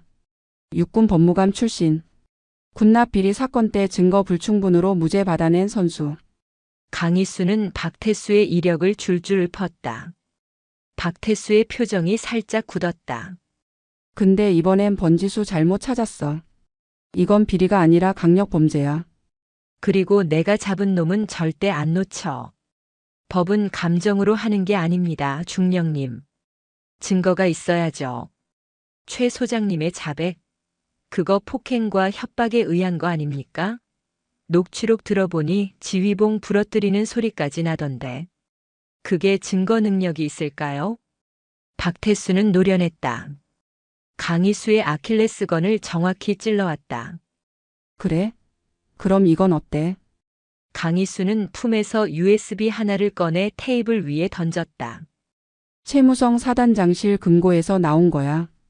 비밀 장부. 지난 3년간 군납업체한테 받은 뇌물 리스트, 그리고 아들 최민재가 사고 칠 때마다 합의금으로 나간 돈의 출처. 전부 여기 들어있어. 사실 이 USB는 현장에서 확보한 것이 아니었다. 3장과 4장 사이 강희수가 사단장실을 뒤질 때 발견한 것이었지만 아직 분석이 끝나지 않은 상태였다. 하지만 강희수는 블러핑을 걸었다. 놈들의 눈동자가 흔들리는 걸 보기 위해서였다. 최무성의 눈이 커졌다. 그게 왜 거기서? 왜? 없어진 줄 알았어? 내가 증거 인멸하려고 태운 건 껍데기야. 진짜는 내가 챙겼지. 이거 언론에 터지면 성범죄 은폐는 애교 수준이 될 텐데. 횡령, 배임, 뇌물수수. 변호사 양반 이거 다 막으려면 수임료 더 받아야겠는데? 박태수의 얼굴에서 여유가 사라졌다. 성범죄는 피해자 진술을 탄핵해서 뒤집을 수 있지만 돈 문제는 빼도 박도 못하는 증거 싸움이었다. 선택해. 성범죄 은폐 인정하고 옷 벗을래? 아니면 뇌물까지 엮여서 평생 감방에서 썩을래? 강희수는 USB를 다시 주머니에 넣으며 일어섰다. 시간 줄 테니까 잘 상의해봐. 아, 그리고 박 변호사님. 나가실 때 조심하세요. 길이 미끄러워서 자빠지면 전치 사주는 나오겠던데. 강희수는 쾅소리 나게 문을 닫고 나갔다. 복도에 나오자마자 그녀는 긴 한숨을 내쉬었다. 식은땀이 흘렀다. 사실 USB는 암호가 걸려 있어 아직 열어보지도 못한 상태였다. 놈들이 눈치채기 전에 암호를 풀어야 했다. 그때 김도진에게서 문자가 왔다. 최민재 위치 파악 완료. 인천항. 미랑 브로커와 접촉 중. 강희수의 눈이 번뜩였다. 인천. 대한민국을 뜨려는 쥐새끼를 잡을 마지막 기회였다. 기다려라. 뱀 대가리 자르기 전에 꼬리부터 밟아줄 테니까. 인천항 제2국제여객터미널 인근의 낡은 컨테이너 야적장. 해풍에 섞인 비릿한 짠내와 기름 냄새가 진동했다. 어둠이 짙게 깔린 야적장 구석, 컨테이너 사무실 불빛이 희미하게 새어나오고 있었다. 사무실 안 최민재 대위는 초조하게 손톱을 물어뜯고 있었다. 사복으로 갈아입었지만 짧은 머리와 검게 탄 피부는 영락없는 군인이었다. 배는 언제 오는 거야? 돈 줬잖아. 아따, 거 양반 성격 급하네. 해경 단속이 심해서 타이밍 보고 있으니까 좀 앉아 계셔. 문신이 가득한 팔을 드러낸 브로커가 컵라면을 후루룩거리며 대꾸했다. 최민재는 미칠 지경이었다. 아버지가 체포되는 걸 보고 기겁해서 도망쳐 나왔다. 강희수라는 여자가 자신을 찾고 있다는 소식에 오금이 저렸다. 걸리면 죽는다. 그 여자는 진짜다. 최민재는 가방을 끌어안았다. 가방 안에는 현금 5천만 원과 외장 하드가 들어있었다. 외장 하드. 그의 모든 컬렉션이 들어있는 판도라의 상자였다. 이서연뿐만 아니라 그동안 그가 건드렸던 수많은 여군의 불법 촬영물이 저장되어 있었다. 이걸 가지고 나가서 해외 서버에 올리면 그걸로 평생 먹고 살 수 있을 거라 생각하는 추악한 망상에 빠져 있었다. 그때 밖에서 둔탁한 소리가 들렸다. 쿵. 뭐야? 브로커가 젓가락을 내려놓고 일어섰다. 야, 막내야. 밖에 누구 왔냐? 대답이 없었다. 브로커는 품에서 회칼을 꺼내 들고 문 쪽으로 다가갔다. 최민재는 구석으로 몸을 숨겼다. 끼익. 철문이 열리고 브로커가 고개를 내미는 순간. 퍽. 검은 그림자가 브로커의 얼굴을 강타했다. 브로커는 비명도 지르지 못하고 뒤로 낮아빠졌다. 컵라면 국물이 사방으로 튀었다. 문 앞에 서 있는 것은 검은 모자를 푹 눌러 쓴 강희수였다. 그리고 그 뒤로 3단봉을 든 김도진이 서 있었다. 찾았다, 쥐새끼. 강희수가 모자를 벗으며 사무실 안으로 들어왔다. 최민재의 눈동자가 지진 난 듯 흔들렸다. 강희수. 어딜 그렇게 급하게 가시나? 아버지 면회는 가야지? 오지 마. 오면 다 죽여버릴 거야. 최민재는 주머니에서 잭나이프를 꺼내 허공에 휘둘렀다. 훈련받은 장교라고는 믿기지 않을 만큼 엉성한 폼이었다. 칼? 귀엽네. 군인이 총 놔두고 칼장난이라니. 강희수는 혀를 차며 다가갔다. 그때 쓰러졌던 브로커가 비틀거으며 일어났다. 그리고 안쪽 방에서 대기하던 조직원 넷이 우르르 튀어나왔다. 쇠파이프와 강목을 든 험악한 놈들이었다. 뭐야 이년은? 남의 영업장에 와서 행패야? 브로커가 코피를 닦으며 소리쳤다. 영업? 사람 빼돌리는 게 영업이면 내가 하는 건 청소야. 쓰레기 청소. 강희수는 김도진을 돌아보았다. 도진아. 너 3분이면 되지? 2분이면 충분합니다. 김도진이 3단봉을 펴며 앞으로 나섰다. 좋아. 난 저 찌질이 좀 교육해야겠으니까 잔챙이들은 내가 맡아. 말이 끝나기가 무섭게 난투극이 벌어졌다. 좁은 컨테이너 사무실은 순식간에 아수라장이 되었다. 김도진은 유연한 몸놀림으로 조직원들의 공격을 피하고 급소를 정확히 타격했다. 707 시절 강희수에게 혹독하게 훈련받은 실력이 유감없이 발휘되었다. 강희수는 난장판을 뚫고 최민재에게 직진했다. 최민재가 덜덜 떨며 칼을 찔러왔다. 강희수는 피하지 않았다. 대신 왼팔에 감은 가죽 재킷으로 칼날을 막아내고 오른손으로 최민재의 손목을 꺾어버렸다. 우두둑. 아! 칼이 바닥에 떨어졌다. 강희수는 최민재의 멱살을 잡고 그대로 책상 위로 패대기 쳤다. 이서연이. 기억나지? 내가 약 먹이고 짐승처럼 굴었던 그 여자. 자, 잘못했어요. 한 번만 봐주세요. 시키는 대로 다 할게요. 최민재가 눈물 콧물을 흘리며 빌었다. 비겁했다. 강자 앞에서는 한없이 비굴하고 약자 앞에서는 잔인한 전형적인 소인배였다. 강희수는 최민재가 안고 있던 가방을 낚아챘다. 지퍼를 열자 현금 뭉치와 외장 하드가 보였다. 이게 내 목숨줄인가 보지? 강희수는 외장 하드를 꺼내 들었다. 최민재가 손을 뻗었다. 아, 안 돼. 그거 내 거야. 내 거? 여기 찍힌 여자들 인생은? 그건 누구 건데? 강희수는 외장 하드를 바닥에 놓고 군화 발뒤꿈치로 힘껏 밟았다. 콰직. 플라스틱 케이스가 부서지고 내부의 디스크가 으스러졌다. 으아. 내 돈. 내 영상. 최민재가 절규했다. 강희수는 싸늘한 눈으로 그를 내려다보았다. 걱정 마. 이건 복사본일 테고 원본은 내 컴퓨터나 클라우드에 있겠지. 그거 다 찾아서 복구할 거야. 그리고 법정에서 만천하에 공개해 줄게. 내가 얼마나 더러운 놈인지. 상황은 정리되었다. 김도진이 조직원들을 전부 바닥에 눕히고 숨을 고르고 있었다. 단장님, 경찰에 인계합니까? 아니. 경찰 부르면 또 최무성 라인이 개입해서 불구속 수사니 뭐니 시간 끌 거야. 우리가 직접 압송한다. 육봉 구치소 독방에 쳐넣어. 강희수는 널브러진 최민재의 뒷덜미를 잡고 질질 끌고 나갔다. 일어나. 내 아버지가 옆방에서 기다리신다. 최민재는 다리가 풀려 걷지도 못했다. 강희수는 그를 짐짝처럼 차 트렁크에 실었다. 인천항의 밤바다 소리가 구슬프게 들려왔다. 차에 올라타며 강희수는 밤하늘을 올려다보았다. 별이 보이지 않았다. 하지만 그녀의 가슴 속에는 뜨거운 불길이 타오르고 있었다. 이제 반 왔다. 서울로 돌아가는 길. 강희수는 태블릿을 켜고 이서연의 사진을 보았다. 웃고 있는 옛날 사진. 반드시 이 웃음을 되찾아 주리라. 하지만 강희수는 몰랐다. 궁지에 몰린 쥐가 고양이에게 덤비듯 서울의 구치소에서는 최무성이 최후의 카드를 준비하고 있다는 것을.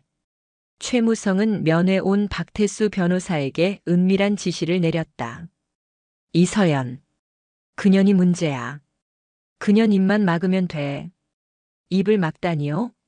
죽이기라도 하란 말씀입니까? 그건 너무 위험합니다. 누가 죽이래? 미친년으로 만들라니까. 정신병원 기록 있잖아. 그걸로 언론 플레이하고 놈들보다 먼저 증인 보호소를 쳐. 강희수가 없는 틈을 타서. 최무성의 눈이 탐욕스럽게 번들거렸다. 강희수. 내년이 내 아들을 잡으러 간 사이에 나는 내 아킬레스건을 끊어놓겠다. 서울로 달리는 강희수의 차. 그리고 춘천 안전가옥으로 향하는 정체불명의 검은 승합차들. 엇갈린 운명 속에서 또다시 피비린내 나는 밤이 다가오고 있었다. 인천에서 서울로 향하는 고속도로.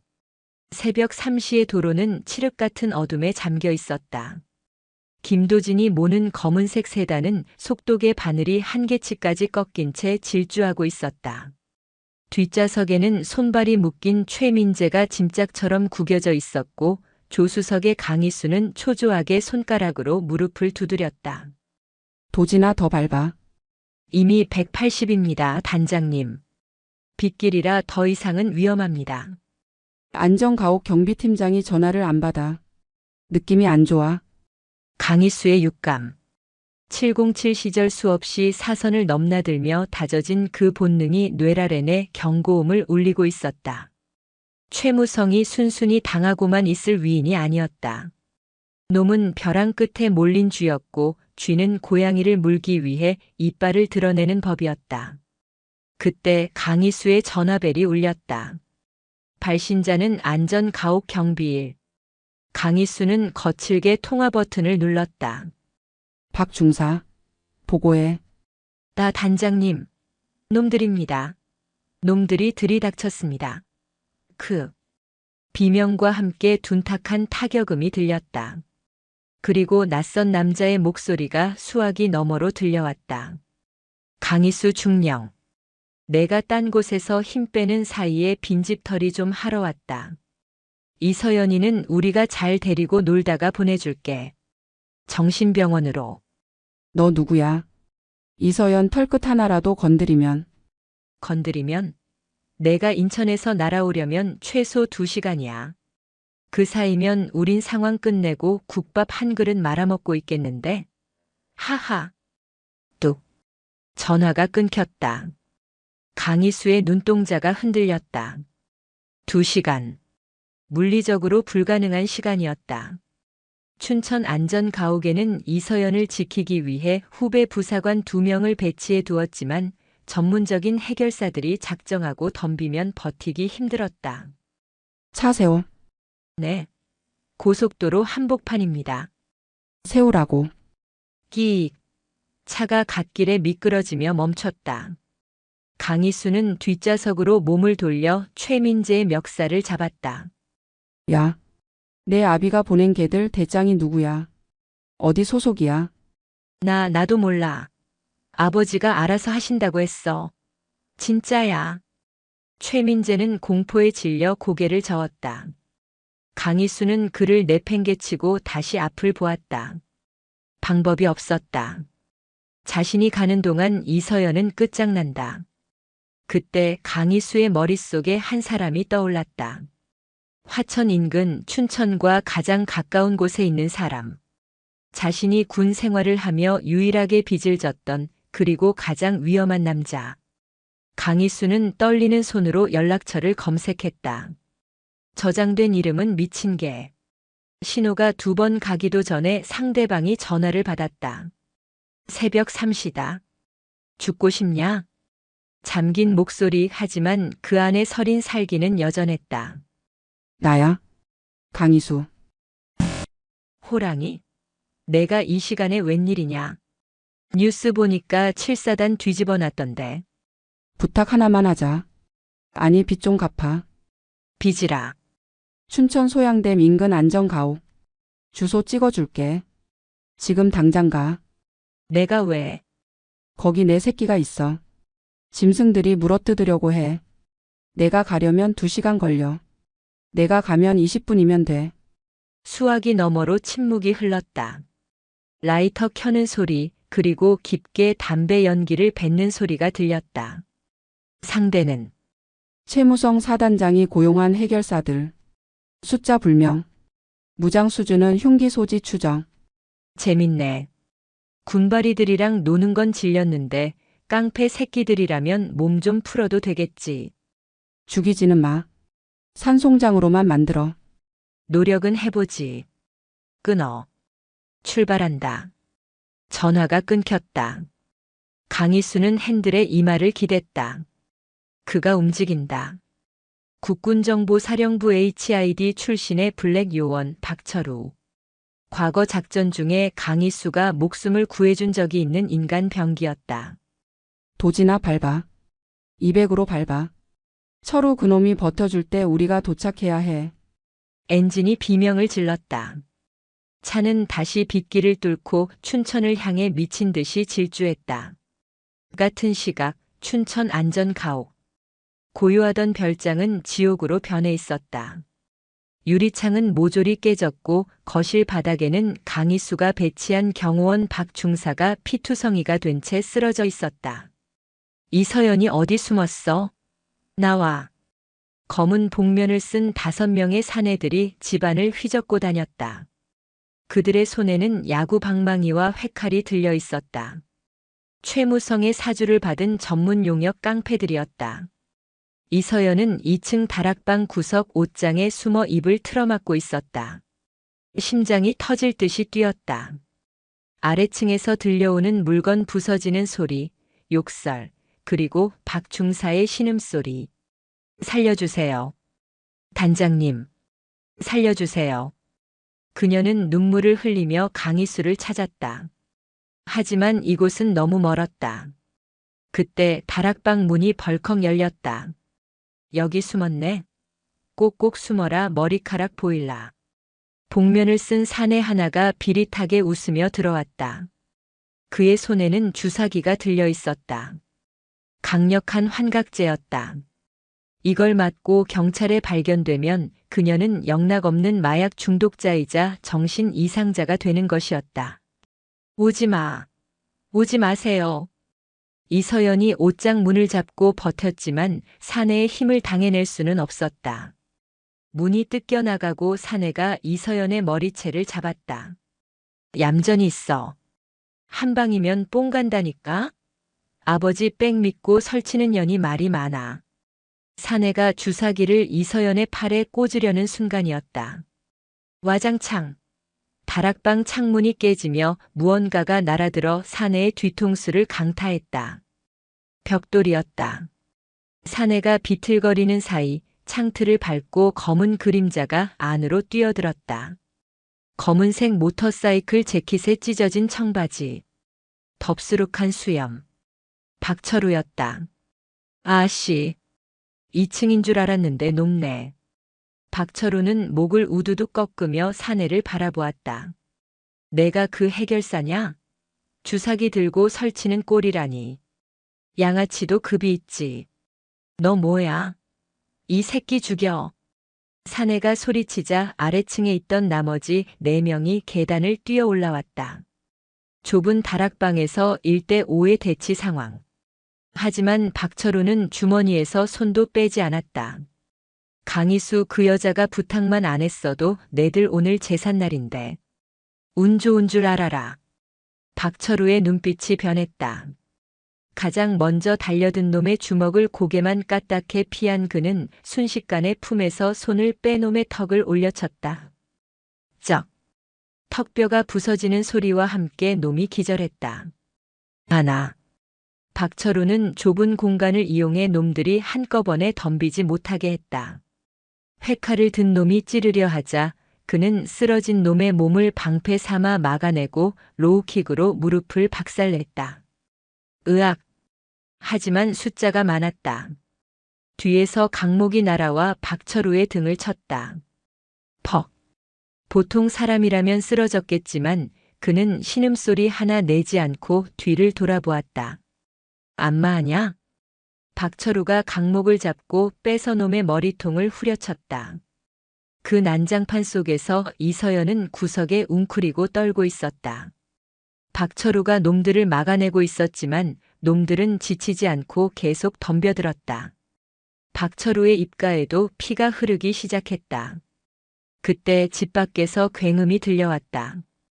타이어가 타는 냄새와 함께 담벼락을 들이받고 멈추는 자동차 소리. 현관문이 부서져라 열리고 익숙한 고함이 들려왔다. 이 개새끼들아. 강희수였다. 그녀가 거실을 가로질러 계단을 뛰어 올라왔다. 그녀의 손에는 인천항에서 챙겨온 3단봉 2개가 들려 있었다. 양손에 3단봉을 든 그녀는 마치 쌍검을 든 검투사 같았다. 철우야. 비켜. 박철우가 시익 웃으며 옆으로 빠졌다. 강희수가 태풍처럼 들이닥쳤다. 감히 내 구역에 발을 들여? 그것도 약을 들고? 강희수의 3단봉이 춤을 췄다. 그녀는 자비가 없었다. 팔, 다리, 쇄골. 놈들이 다시는 일어서지 못하도록 뼈마디를 정확히 노렸다. 좁은 다락방은 비명으로 가득 찼다. 마지막 남은 주사기를 들었던 놈이 창문으로 도망치려 했다. 강희수가 3단봉을 집어 던졌다. 봉은 회전하며 날아가 놈의 종아리에 꽂혔다. 아! 놈이 바닥에 나뒹굴었다. 강희수는 천천히 걸어가 놈의 손에 들린 주사기를 뺏었다. 그리고 놈의 멱살을 잡아 창밖으로 몸을 내밀게 했다. 이거 서연이한테 놓으려고 했냐? 이 안에 든 게 뭐야? 필로폰? 졸피뎀? 살려주세요. 시키는 대로 했을 뿐입니다. 시키면 다 해? 그럼 뛰어내려. 강희수가 손을 놓으려는 신용을 하자 놈이 기겁하며 바짓가랑이를 붙잡았다. 도진아. 밧줄 가져와. 이 새끼들 전부 굴비처럼 엮어서 마당에 매달아놔. 경찰 올 때까지 비 좀 맞게. 상황은 정리되었다. 박철우는 벽에 기대어 담배를 하나 물었다. 늦었네, 호랑이. 10분만 늦었으면 내 새끼 약쟁이 될 뻔했다. 고맙다. 이 빚은 나중에 갚을게. 강희수는 떨고 있는 이서연에게 다가갔다. 피 묻은 장갑을 벗고 따뜻한 손으로 이서연의 뺨을 감쌌다. 서연아. 괜찮아. 언니 왔어. 이제 아무도 너 못 건드려. 내가 약속할게. 이서연이 강희수의 품에 안겨 오열했다. 강희수는 이를 악물었다. 최무성. 이제 법이고 나발이고 놈의 숨통을 끊어놓기 전에는 멈추지 않겠다고 다짐했다. 아침 9시. 서울 육군본부 검찰단. 밤새 내리던 비가 그치고 해가 떴지만 강희수의 전쟁은 이제부터가 진짜였다. 그녀는 피 묻은 전술복 대신 김도진이 챙겨온 정복으로 갈아입었다. 가슴에 달린 약장들과 중령 계급장이 햇빛을 받아 번쩍였다. 조사실 안.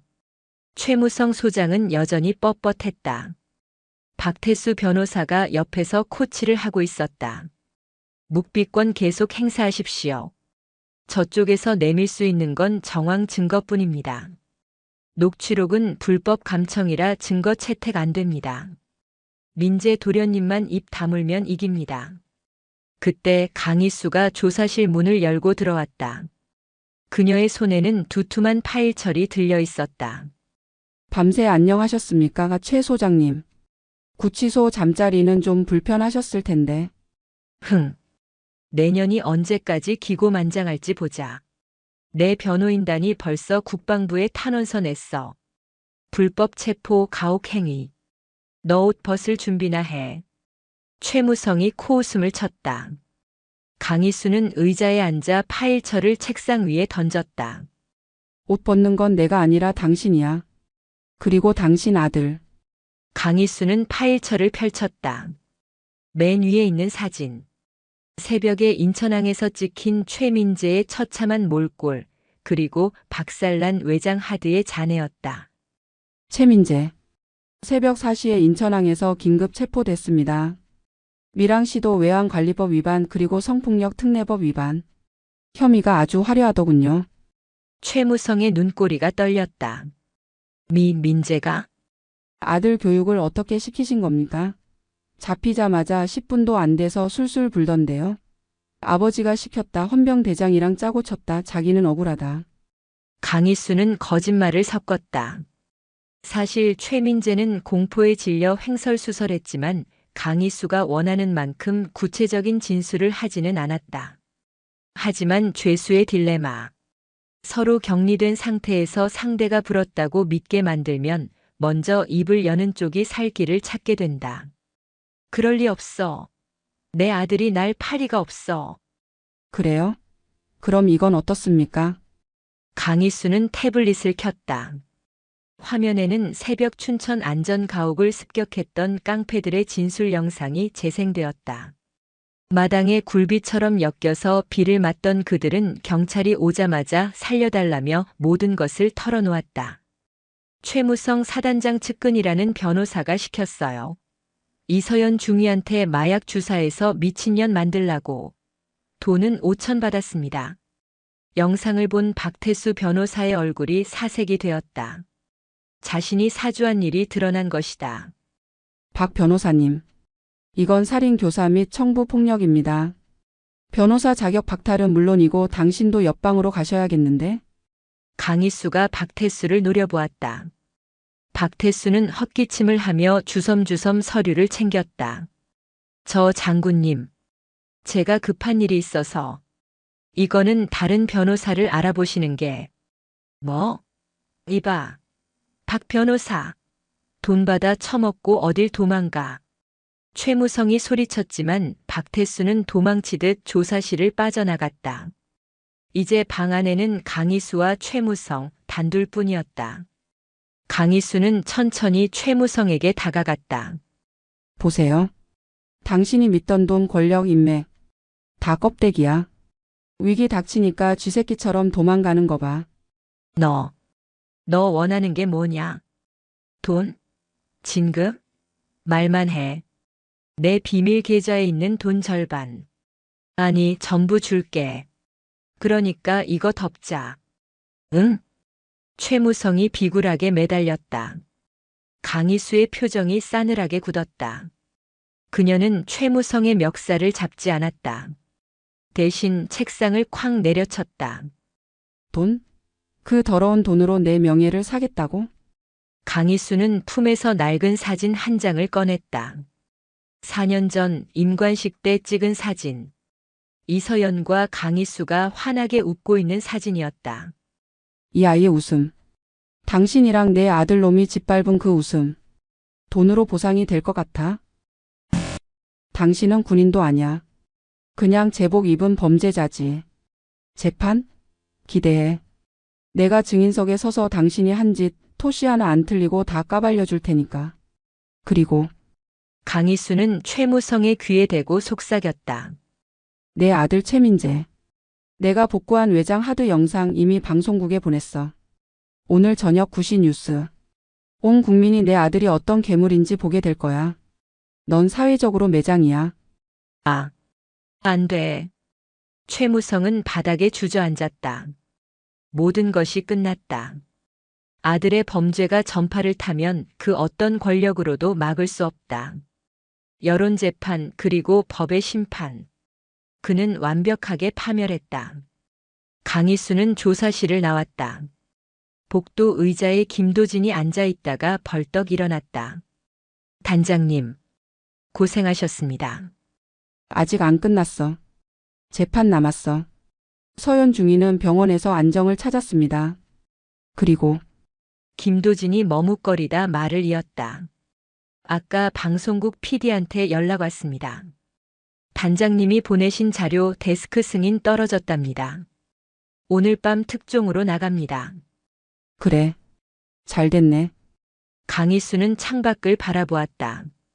계룡대의 하늘은 맑았다. 지난밤의 폭풍우가 거짓말처럼 느껴질 정도로. 도진아. 나 밥 좀 사줘라. 국밥 먹고 싶다. 뜨끈한 걸로. 네. 계룡 시내에서 제일 잘하는 집으로 모시겠습니다. 강희수와 김도진이 복도를 걸어갔다. 그녀의 뒷모습은 지쳐 보였지만 그 어느 때보다 당당했다. 하지만 강희수는 알고 있었다. 악은 잡초와 같아서 뽑아도 다시 자라난다는 것을. 최무성 하나를 잡았다고 군대의 어둠이 사라지지는 않을 것이다. 그래도 그녀는 멈추지 않을 것이다. 미친 아모랑이의 이빨이 남아있는 한 어둠 속에 숨은 쥐새끼들은 밤잠을 설쳐야 할 것이다. 강희수의 입가에 옅은 미소가 번졌다. 가자. 밥 먹고 힘내서 남은 쓰레기들 청소하러 가야지. 그녀의 구두 굽소리가 경쾌하게 복도를 울렸다. 또각또각. 그것은 정의를 향해 나아가는 멈추지 않는 행진곡이었다. 국방부 보통군사법원 대법정. 법정 안은 발 디딜 틈 없이 꽉 차 있었다.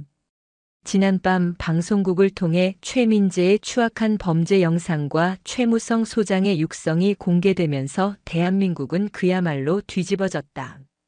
법원 밖에서는 수천 명의 시민이 촛불을 들고 엄벌을 촉구하는 시위를 벌이고 있었고 그 함성이 법정 안까지 웅웅거리며 밀려들어왔다. 피고인석에 앉은 최무성과 최민재 부자.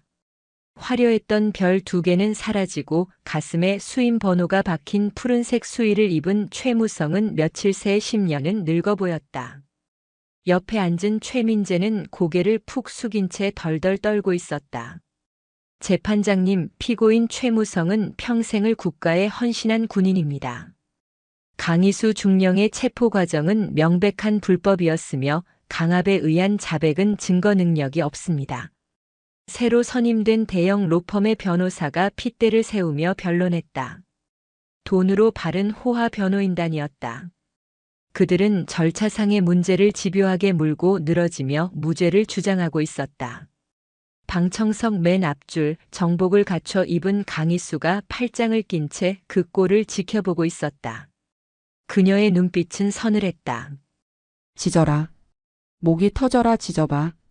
그래야 나중에 목줄 챌 때 더 재밌으니까. 검찰관이 자리에서 일어났다. 증인 신청합니다. 당시 수사를 지휘했던 육군본부 중앙수사단장 강희수 중령을 증인으로 요청합니다. 허가합니다. 강희수가 자리에서 일어나 증인석으로 걸어나갔다. 또각또각. 구두 소리가 법정의 정적을 깼다.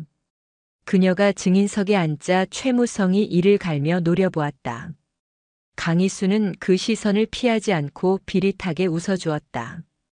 변호사가 먹잇감을 노리는 하이에나처럼 다가왔다. 증인. 체포 당시 피고인을 폭행하고 지휘봉을 부러뜨리며 협박했습니까? 네, 했습니다. 너무나 당당한 대답에 변호사가 오히려 당황했다. 그렇다면 이는 직권남용이자 가혹행위 아닙니까? 수사관이 피의자를 폭행하다니 이건 야만적인 짓입니다. 야만이라.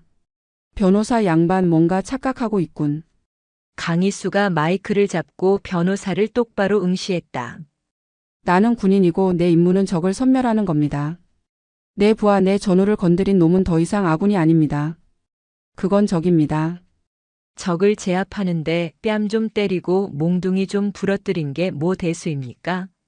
총으로 쏴 죽이지 않은 걸 감사하게 생각해야지. 방청석에서 웅성거림이 일었다. 판사가 의사봉을 두드렸다. 정숙. 증인, 법정에서는 언행을 조심하세요. 죄송합니다, 재판장님. 하지만 저 자들은 인간이 아닙니다. 인간의 탈을 쓴 짐승에게 인권을 논하는 것 자체가 코미디입니다. 이보세요. 말 다 했어? 변호사가 얼굴이 붉어져 소리쳤다. 강희수는 코웃음을 치며 품에서 USB 하나를 꺼내 들었다. 말장난은 그만합시다.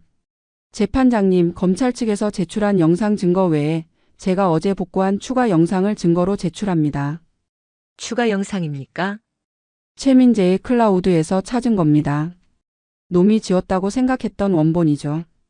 여기에는 이서연 중위 사건 당일의 진실이 고스란히 담겨 있습니다. 이걸 보고도 저들이 무죄라고 지저댈 수 있는지 궁금하군요. 변호사가 기겁하며 막아서려 했지만 재판장은 증거 채택을 허가했다. 법정 중앙에 대형 스크린이 켜졌다. 영상은 흔들리는 화면으로 시작되었다. 최민재가 몰래 설치한 카메라였다. 이거 놔주세요. 대위님 제발. 이서연의 애원하는 목소리. 그리고 짐승처럼 달려드는 최민재. 거부하는 이서연에게 억지로 술을 먹이고 폭행하는 장면이 적나라하게 재생되었다. 그리고 결정적으로 영상 말미에 걸려온 전화 통화 내용이 흘러나왔다.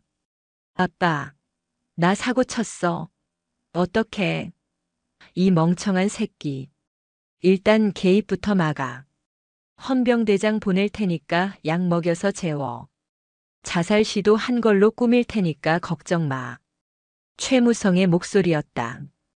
빼도 박도 못하는 증거.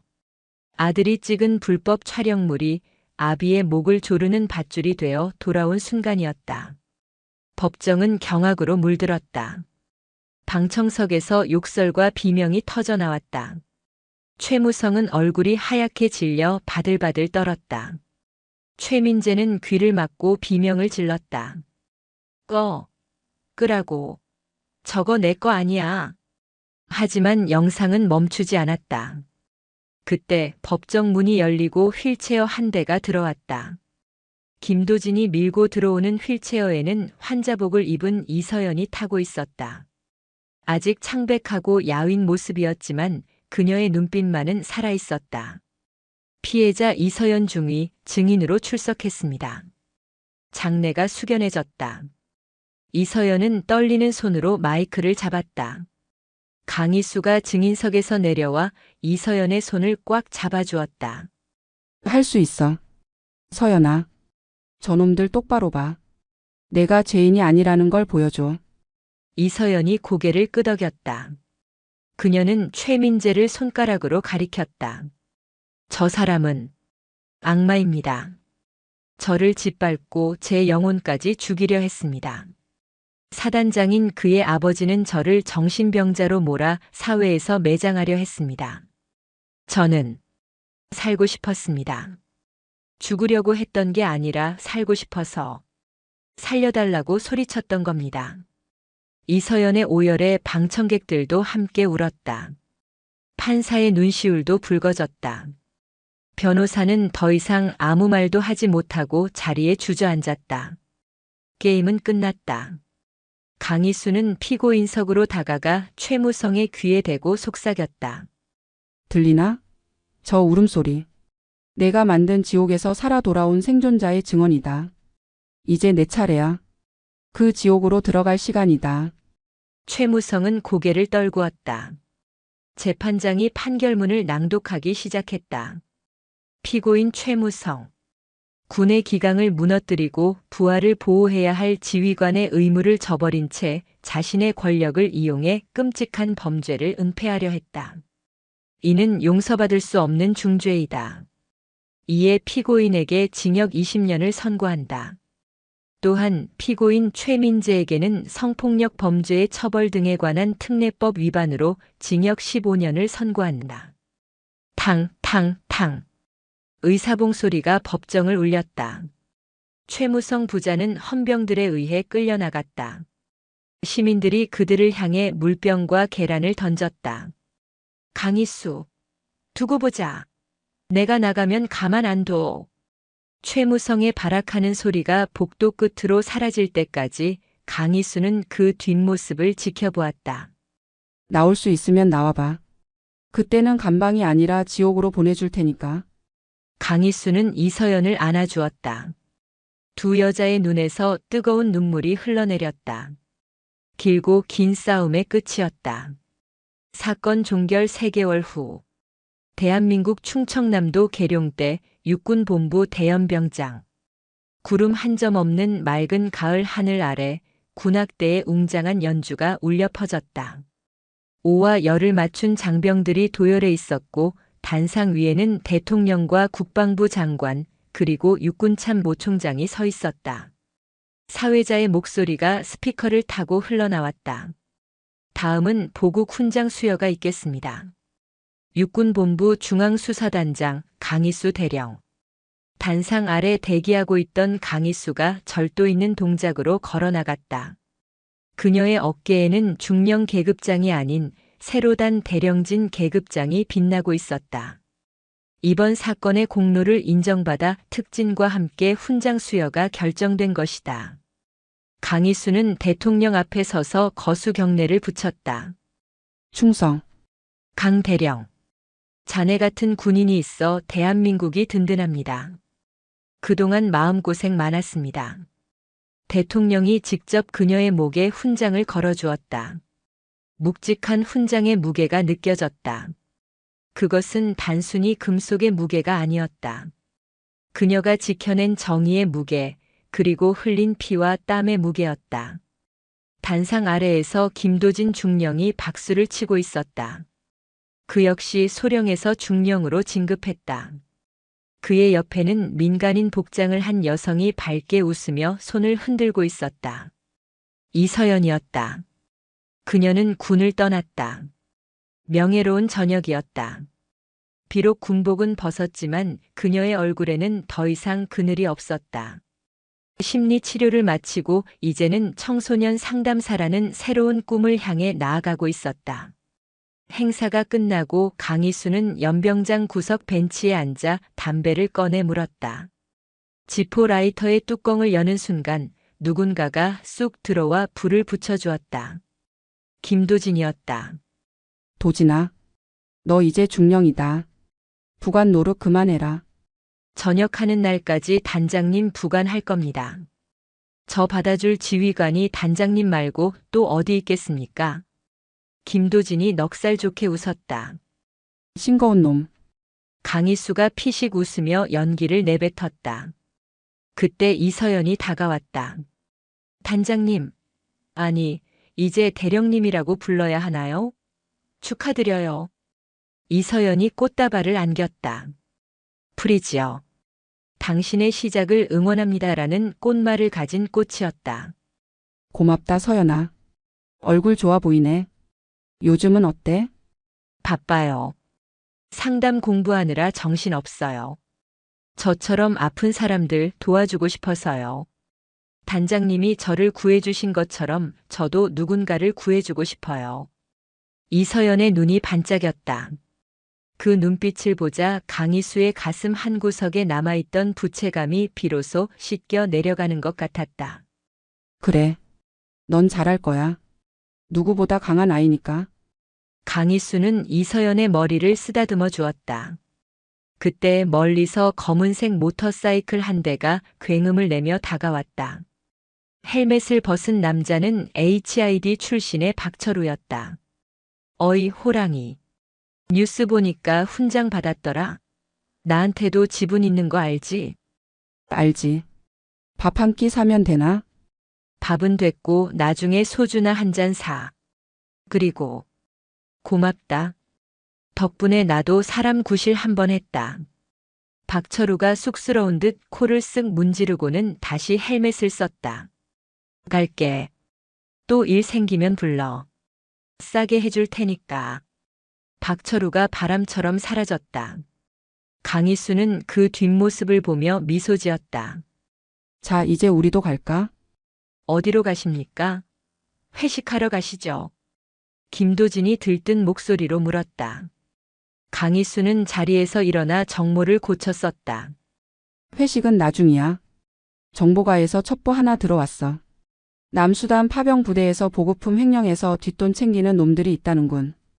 김도진과 이서연이 동시에 헛웃음을 터뜨렸다. 단장님 훈장 받은 날에도 일하러 가십니까? 진짜 못 말리십니다. 훈장은 훈장이고 잡을 놈은 잡아야지. 범죄에는 휴일이 없잖아.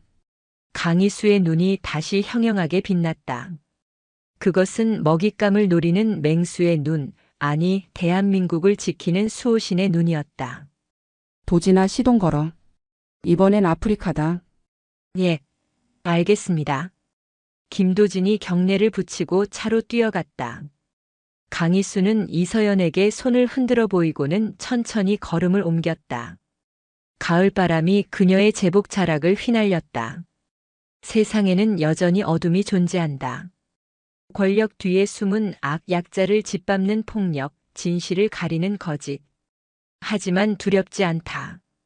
어둠이 짙을수록 별은 더 밝게 빛나는 법이니까. 그리고 그 어둠을 찢어발길 미친 아모랑이가 눈을 시퍼렇게 뜨고 살아있으니까. 강희수는 하늘을 올려다보았다. 눈부신 태양이 그녀의 앞길을 비추고 있었다. 가자. 사냥할 시간이다. 그녀의 당당한 뒷모습 위로 707 특수임무단 시절의 구호가 환청처럼 들려왔다. 행동으로 논리를 대변하고 결과로서 과정을 입증한다. 강희수의 전쟁은 끝나지 않았다. 정의가 승리하는 그날까지 그녀의 진군은 멈추지 않을 것이다.